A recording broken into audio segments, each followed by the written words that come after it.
Welcome and thank you for joining us. I'm Manju George from the World Economic Forum, and our focus today is on advancing interoperable digital identity ecosystems. As Christian mentioned, it's part of a series of meetings relevant to anybody advancing identity solutions and the services they enable. I have with me today three panelists who are all advancing identity collaborations right now. So that's Kwek Sin, who is a Senior Director of the Government Technology Agency in Singapore. We have Bryn Robinson Morgan, who is the Vice President for Digital Identity Product Management at MasterCard, as well as Sean Mouton, who is the Chief Technology Officer at the APSA Group operating across Africa. So Kwek, Bryn, and Sean, thank you for joining. And we really look forward to learning from your experience today. Two quick notes to everybody who's joined. The panel conversation is being recorded for use after. And if you have any questions or comments once you get started, please go ahead and add them to the Q&A box at the bottom of your screen, and I'll try and integrate it into our conversation today. So let's get started by asking each of you in the panel to speak about an identity collaboration that you are working on right now, and why is interoperability important to the success of your work. And Bryn, if I could come to you first on this question. Yeah, sure, that's great. So thanks for inviting me onto the panel today. I'm really looking forward to a great discussion. So as you mentioned, I work within the digital identity team at MasterCard.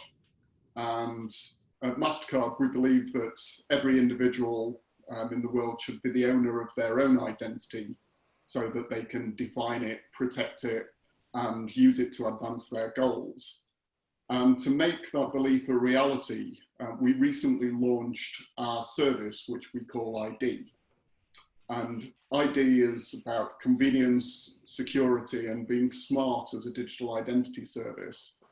And in order to bring that to reality, we've been working with a number of partners. So we've made a number of announcements of those partnerships and those collaborations that we're actually working on right now. And we believe that we can't get to a truly global interoperable service unless we have that collaboration, and we're working with different partners around the world. Thank you so much, Bryn. To you, Kwek. Thank you. First, thanks for having me in this panel. Just a quick introduction of myself. I'm Kwek Sin from GovTech Singapore. I oversee the National Digital Identity Program in Singapore, which is one of the 5 strategic national projects that has been identified 2 years ago. I'll start answering this question by sharing why interoperability of identity is important to Singapore. Some of you may know Singapore, okay, being a small country with limited resources. Our economy hinges on 3 key concepts, okay, being open, being connected, and being trusted. And as we move into an era where digitalization plays an ever-increasing role in the economy, these 3 words take on a new meaning. All right, so instead of a physical infrastructure like seaports and airports that facilitated the movement of people and goods, we now need digital infrastructure that will facilitate the movement of data, transcending the boundaries of our shores. And one such critical digital infrastructure is the digital identity platform that will allow us to navigate the online world with greater trust. A digital identity that is not connected and not interoperable with the world is like a monopoly money, all right? It doesn't have much value outside of the game. And thus we have taken a very proactive approach in working with several countries, okay, who are like-minded with us to establish digital connectivity MOUs, and among this to explore interoperability of digital identity between our countries. I'll share more about these MOUs probably later on. Yep. Thank you so much, Kwek. And to you, Sean. Hi, everyone. Thank you for having me on the panel. From a South African perspective, we are currently via the South African Blockchain Consortium driving a digital identity for us to utilize within an open ecosystem. And not from a closed loop perspective. For it to work within the open ecosystem, interoperability is key, but standards are also key to that interoperability. Very similar to the monopoly money comparison. If we take currencies, they have standards. If you want to exchange currencies, we use an interoperable exchange rate environment for the value to move across the two domains. So yes, for the digital identity ecosystem, especially in an open ecosystem to work, interoperability is key. Thank you so much, Sean. Now, all three of you represent organizations that play fairly critical roles in typical identity ecosystems. I mean, Kwek, you represent a government, Sean, a bank, and Bryn, a payment network provider. So I'm curious to hear, how do you see the roles for your organizations in identity ecosystems, and what are complementary roles that you would look for when you build out an interoperable ecosystem?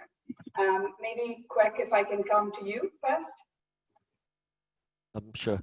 All right. So if we look across the world, there are many governments that are leading the charge in advancing digital identity. And the role of these governments primarily lies, with enacting the necessary legislation, both facilitative in nature as well as regulatory in nature, to promote digital trust. And government also take on the role to define standards with the industry, and that's an important part that also promotes interoperability. So that's the first role that government play as a regulator. The second role that government plays, some governments do that, like Singapore, is to take on the role of an enabler. All right, in Singapore, for example, not only we define the legislation and standards, we also are responsible in setting up and operating the entire stack of digital identity infrastructure, offering it to both public services as well as private sector services as a public good. We look at identity as a foundation, identity as a public good that everyone should have for free. All right. So lastly, the government play the role of a connector to establish cross-border agreements, with other countries, so that there can be great extending the ecosystem to a global level. Yep. Thank you, Kwek. Sean, your thoughts? From our perspective, I mean, the government does play a considerable role, just due to the fact that they are the golden source to individual identity. They are the parties that issue it. But if we do not, especially from a banking perspective, do not promote the reuse of that digital identity within the ecosystem, it has no value. So by promoting the reuse, the trust into the reuse of the digital identity, then you kind of do not have that flow. And then from there onwards, it will start building on. Then you get the MNOs involved. They then start trusting the digital identity to be able to do the KYC process or eKYC process. But yes, you need both sides of the coin for the ecosystem to grow from that promotion. So from a banking perspective, it is that reuse and how you can get it actually embedded into the ecosystem through a trust framework. Thank you, Sean. To you, Bryn. Yeah, so really excellent points there, and I completely agree with both of you that it does need governments need to be involved in digital identity ecosystems. Governments have bestowed our identity and our citizenship upon us for many years. We equally need that private sector involvement as well. So it is about reuse, but it's also about value to the individual. So the reuse brings the value, it brings the benefit to the people who are actually using the ecosystem. I would add on as well that I made the comment in my introduction that I don't believe that this is a challenge that can be solved without collaboration. And it's also looking at technology providers. So that could be the big guys, the Apples, Samsung, Googles of the world, as a way of actually bringing identity into people's hands and making it convenient. But it's also about other technology partners as well. So you've got organizations like Microsoft that can bring the network together and bring the services to make the data flow around the network. You've then got more niche services, so how I can actually take my physical identity and evidence of my identity, which may be in paper form, so a degree certificate that was issued 20 years ago is a paper document. So we need ways of actually digitizing that and bringing those credentials, those attributes into the network as well. We also need ways of binding it to me as a piece of flesh and bone, and biometric organizations, people who can do facial biometrics, fingerprints, they all need to be involved. And if we can build that ecosystem and build it in a collaborative way so that everybody's got the opportunity to play in that ecosystem and bring their particular skill to it, that's where we'll start to get that real benefit for the individual. Thank you so much, Bryn. And maybe a quick reminder to everybody, you can use the Q&A function to add in your questions or comments as well, please do. Great, so I mean, given COVID, have you seen more collaboration or openness to collaboration? Are you seeing factors that sort of are supportive of interoperable ecosystems? Any of you would like to chime in? So I can start from that perspective. So prior to COVID being around, what we found with, let's call it the bigger public domain and the acceptance of this digitizing of your identity, and that kind of reluctant, scared of it, not really up to the security and all of that type of stuff. But since COVID, there's been a turnaround. They find it a lot easier now to accept a digitized type domain, a lot more acceptance of it compared to prior to COVID. And the ecosystem in digitization because of COVID is, so previously we used to talk about our digitization journey of 3 to 5 years, where now your digitization journey is kind of 1 to 2 years because of the demand for more things to digitize because of COVID. Great, thank you. And maybe if I may, yes. Yeah, if I may add to that, I totally agree with Sean that we do see a huge increase in the willingness, okay, to use online services, to be companies are more urgent and accelerating the plans, okay, to really go international. Digitalization, and with regards to COVID, okay, and especially when the time that our borders are going to be open, and I think that it is even more critical for different countries to be able to exchange more information with each other, and especially on things like health codes, okay, to make sure that when people are traveling, they are in good health, has been tested, etc., etc. So I think the interoperability of those information, okay, are more and more important, okay, as we move into the next phase of opening our borders. Thank you. Bryn, would you like to come in? Yeah, definitely. I think one of the big things that I've been hearing is if we had a digital identity ecosystem.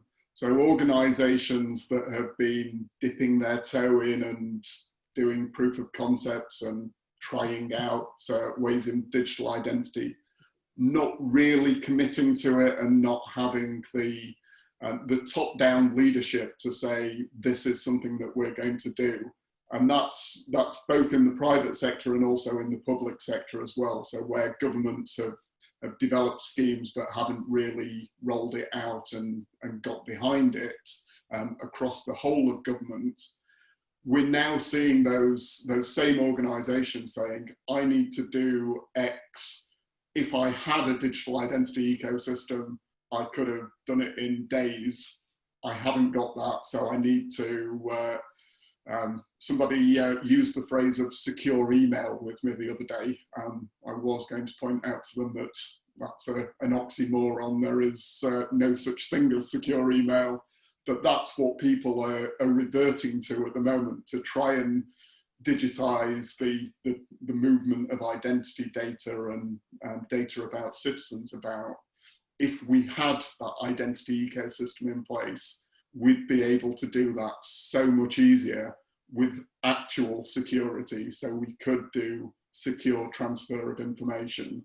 And what I think we need to ensure that comes out of this crisis, the way of actually strengthening our economies and getting people back into work and getting people back traveling, is for strong leaders to actually say, I am going to implement digital identity in my organization and drive that from the top.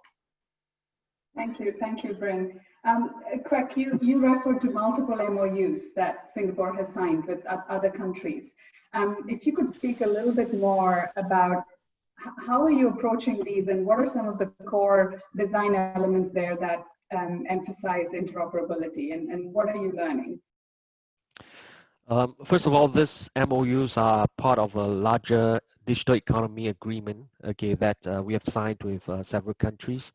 And the purpose is to facilitate seamless end-to-end digital trade and enable trusted cross-border data flows and to build trust, okay, on all respective digital systems. And so as part of this MOU, we will be identifying pilot projects for collaboration that will lead to the interoperability of the identity and facilitating the data flows across borders.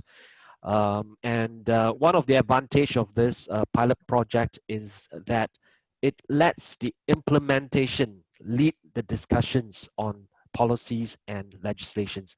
Traditionally, we like to talk about policies, legislations first, and try to get everything in place before we say, okay, let's do it.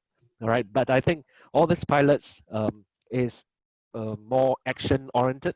Okay, it allows us to start doing, and in the process, identify any legislative or policy impediments or practical challenges. And so with the MOU and the commitments of both countries, we can then focus on all these impediments and challenges and try to resolve them.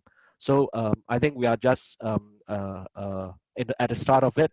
Our plans to start on this pilots with a number of countries have been affected by the COVID. So we hope to be able to resume this very, very soon. Yeah. Thank you, Kwek. That sounds like a very agile approach to policy making. Great. So, Bryn, MasterCard extensive payments experience. What are some lessons that are translatable from there? And also, I know you've launched a number of identity pilots as well. And what are some of the early learnings from there on making interoperability happen? Yes, certainly from the payments history of MasterCard, that's a really, really good position to actually take those learnings. So I was remembering back about actually going on holiday. Seemed like a strange thing to do in the current climate. But last year I was in Thailand. So I don't know whether anyone's been, but it's a fantastic place. And we decided that we'd go and visit an elephant sanctuary, and we were going to go to an ethical elephant sanctuary. So there was no riding of elephants, no washing them. It was just watching them in the wild. And because it was in such a remote location, we got picked up from the hotel by somebody that just smiled at us, didn't actually answer anything. So we're like, okay, got in the back of this vehicle. And it was a bit like the start of one of those horror films where you're in a vehicle going further and further into the jungle, not knowing what's happening where you are. And then eventually we came to this building at the side of this dusty track halfway up the mountain in the middle of this jungle experience. And I saw the conjoined circles of MasterCard on the door as I was going in through this hut. And I was like, relief. And what happened next was really extraordinary. I went into this building and they asked me to pay, and they wanted me to pay in dollars, so in US dollars. So I took my made in China, designed in California, made in China payment device, which is linked to my UK issued credit card, which was done through my favourite football team. And I tapped it onto this terminal that was from a French company. And this payment was made to a merchant in Thailand. So there were all these things happening, all this interoperability between technology, between legal frameworks and contracts. And it all happened across borders in different currencies, different locales, and it all happened without me having to think about it or know anything about it. And that's because we've developed this interoperable framework. So what becomes the miracle at the side of the dusty road? I guess it's got a little bit of magic sprinkled in there as well, but it's all about those rules that MasterCard have built up over the last 50 years about the schemes and about the standards, so that if somebody does want to be a payment terminal manufacturer, they can get those standards and they can build their own service and they can design it how they want within those standards. And that's exactly what we need for digital identity. We need to start developing the frameworks, the legal constructs, the technology standards as well. And we need to make sure that we're doing that collaboratively. We need to make sure that we're getting that interoperability so that my identity will work in exactly the same way, whether I'm sat at home on the internet, whether I'm at my favorite bar or restaurant out at the shops, or I'm in a hut at the side of a dusty road. It really shouldn't matter. And I should have the same level of trust in the conjoined circles or in a trust mark that this is what's going to happen when I tap my watch or however I want to conducts that interaction with the other party. Thank you, Bryn. Sean, Absa Bank, a number of African, working in a number of African countries, and banks clearly have played critical roles in some of the interoperable identity systems that have seen success around the world. And I'm curious to hear from you how you're approaching this in Africa, and what are some of the building blocks to making that successful there? I mean, we've spoken about a lot of the building blocks through the different questions you've asked, but if I just off the top of my head, kind of, it's that the standards, highly important, especially if you go cross-border. If you stay within your ecosystem, let's call it being South Africa, and you're never going to go out of the borders, it's fine. But as soon as you start looking for that interoperability across a continent, across the globe, standards are highly important. Technology needs to move with, and technology currently is moving a lot faster than what we as individuals are moving. But yes, it is that grow within the technology as well. The governmental departments, the different governmental departments. So if we get interoperability and buy-in from, let's call it the FIC office on the use of digital identity within financial domains, there needs to be that collaboration across the globe, because it doesn't help you have a acceptance within South Africa, but when you want to go to the UK, that regulation has a problem with reusing that digital identity. So from that perspective, I would say the two top ones is from a governmental perspective and standards. Those are the two main components to be able to take this forward. Great. So we know what the building blocks are. What's standing in the way? What's standing in the way? Time. No. So creating the standards in the one instance so that we all agree on what it is.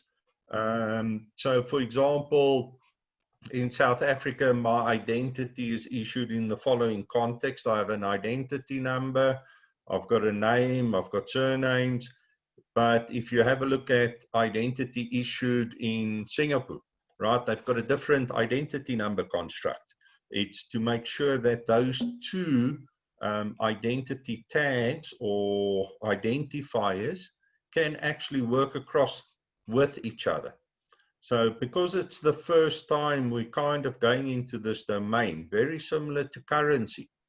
And it took very much of almost 36 months to define the standards for a currency when we originally started it. Similar with exchange rates. So it is just building on that, getting the people around a table to talk about it, utilizing organizations like ISO to assist in the process, in building those standards from a global perspective. Thank you, Sean. Bryn, any thoughts?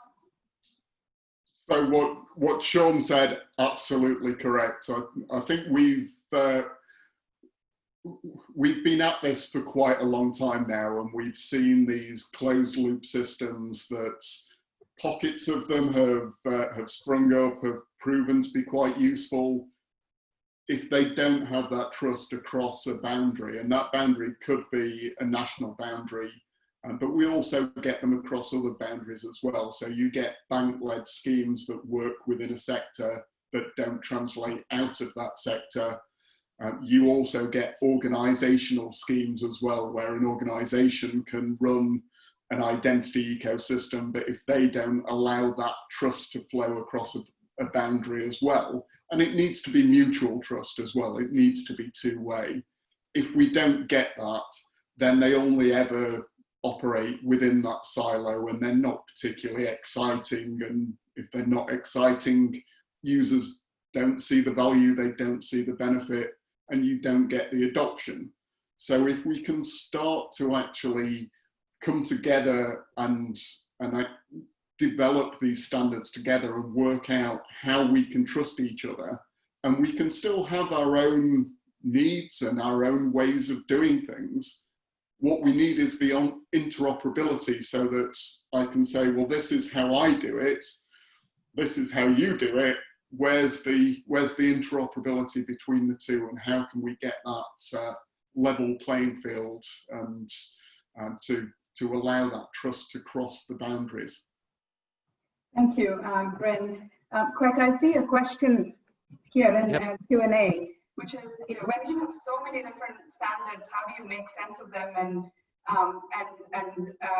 drive the adoption across organizations? And Singapore, you mentioned the government's role is also as a connector, and as you work across the pilots that you mentioned, how are you approaching that question of differences in standards and then trying to harmonize them?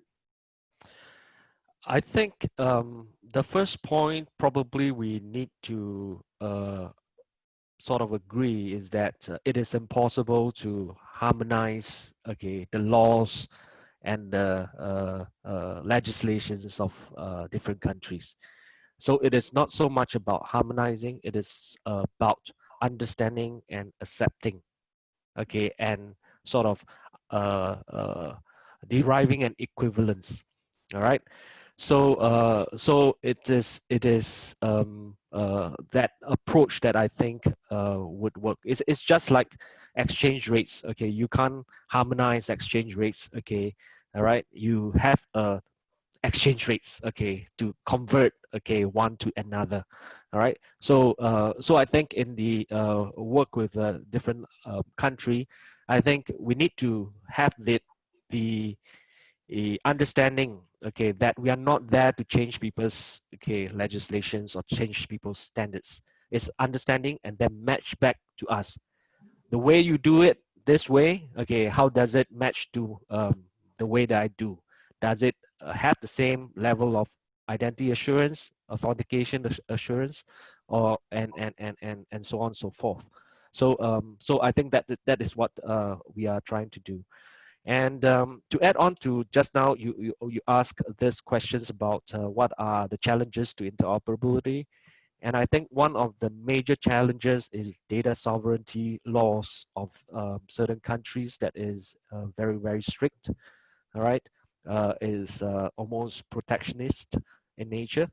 So I think in order for to allow identity to unlock data to flow across borders, one of the challenge that we need to address is the data sovereignty laws of different countries. Yep. Thank you, Kwek. And Sean, a question for you. You mentioned the trust framework before, and the question is, for you, what does that mean? What does it involve? And are there promising examples of good trust frameworks that you're starting to see? So the trust framework is the way the ecosystem is governed. So if we take, for example, I keep referring to it as the golden goose, which is the golden source of information. So if we take identity, the golden source of my identity is Department of Home Affairs. If I take the golden source for my medical aid, it's the medical aid scheme. It's not somebody that is in a cafe on the corner that is now starting to issue those credentials because he's seen a piece of plastic that I have in my wallet. So the trust framework is to be able to identify who those golden source data stores or issuers are, and integrating to them. And then within the ecosystem, creating a trust that those who are managing or creating wallets for these identities to live in are actually utilizing those golden sources and not something else like a third party and that. But there are certain sets of information that is difficult to get golden source. So if you take, for example, a proof of resident, right? There isn't one given because I'm renting a place. I can't use the deed office. If we take in the African continent context, I've got a shack there out. It's nice. You understand? So you don't have that golden source. So you kind of within the trust framework need to be able to create a certain level of trust in the information that is gathered so that you can utilize it going forward, because else you don't get the trust in the information. So places that have started utilizing it, I know in Canada there's a governance framework. There's a organization that is running the governance framework within Canada. So I think within countries, you should start to see similar type of organizations that would run or manage the ecosystem within the country. I don't see one from a global perspective because it's just going to be a nightmare to try and manage.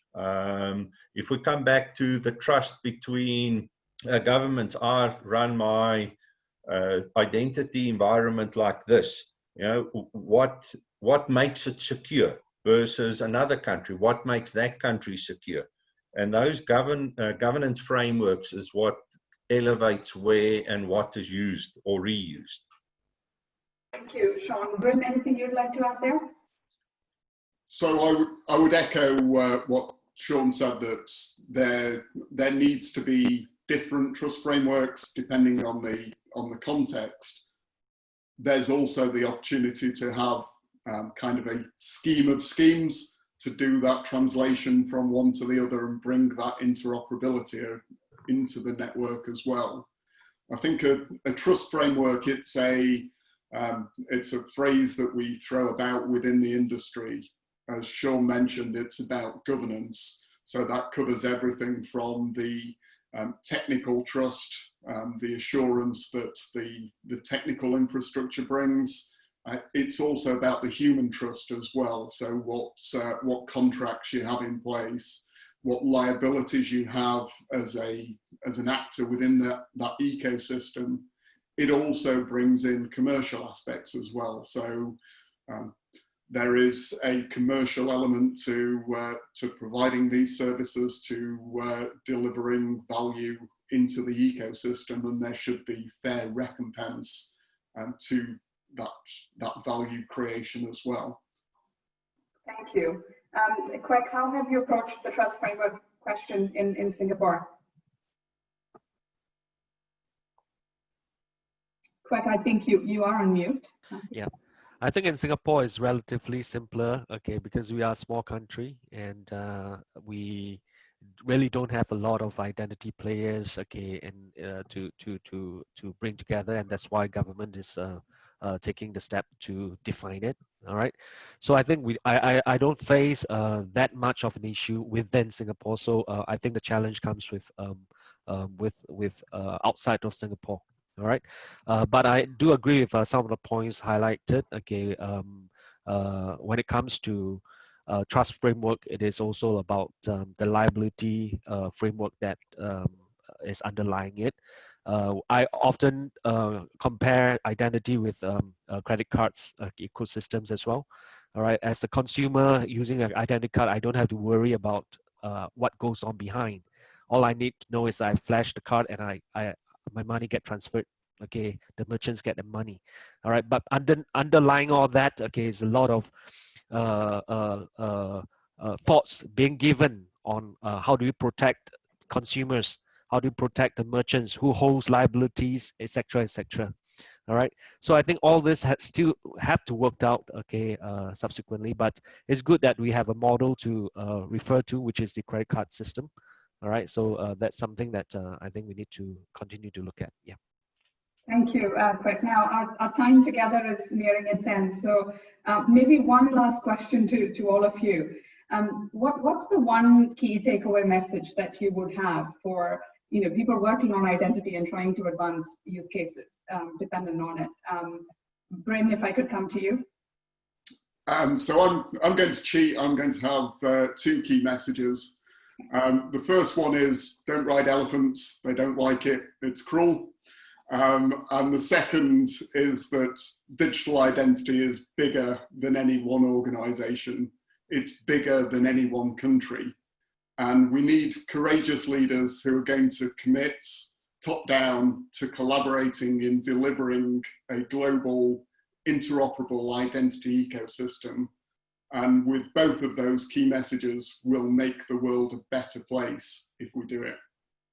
Thank you so much, Bryn. Kwek? Again, I'm going to refer to the credit card ecosystem. Okay, and as mentioned, I think 10 years down the road, okay, the use of digital identity should be as easy as the use of a credit card. And my message to the leaders, okay, that is currently looking at identity is that we should all recognize that we are at this forefront, okay, of a emerging ecosystem. That is going to be very, very critical to the future of economy.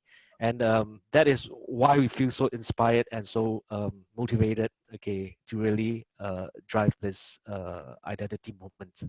Yeah, thank you. Thank you, Kwek. Sean, to you? So to me, one thing which both parties haven't mentioned, standards. If we don't get them right, we will be sitting here in 10 years' time and it won't work like a credit card. But yes, to me, the standards are important. Agree with Brian that it is bigger than one organization. It's bigger than one country. And if we don't get that collaboration correct, we're going to fail at this. Thank you very much, Sean. Bryn and Kwek for your time and for sharing your experiences. And it's a compelling vision. Building blocks are clear. Things still need to fall in place to move from silos to interoperable ecosystems. People are figuring out their roles. The standards needs to be figured out. So thank you. Lots of work that remains to be done, and we are very excited to facilitate the Identity Coalitions Network exactly for that reason, because we think it is an area that still needs to be defined and worked on, and it's important that we share what we know and what we're learning, and then together figure out the way forward. With that, I guess we'll transition into the discussion part of the conversation. Let me hand over to Christian to share sort of next steps here. Christian, to you. Thank you very much. Thank you very much, Manju, for moderating from our digital economy platform, leading the strategy piece. And thank you to our panelists. What will happen now is we will stop the recording and we will switch to the discussion part, which will also allow us to continue maybe for a few minutes, the discussion on interoperability, and then the discussion on our co-created output with the Identity Coalitions Network. So thank you for this part. Thank you so much. Please bear with us for 1 minute to switch modes. Bye. I just say, Manju, I know you have to leave. Hope you all can still remain for the next half an hour. Thank you so much. Thank you.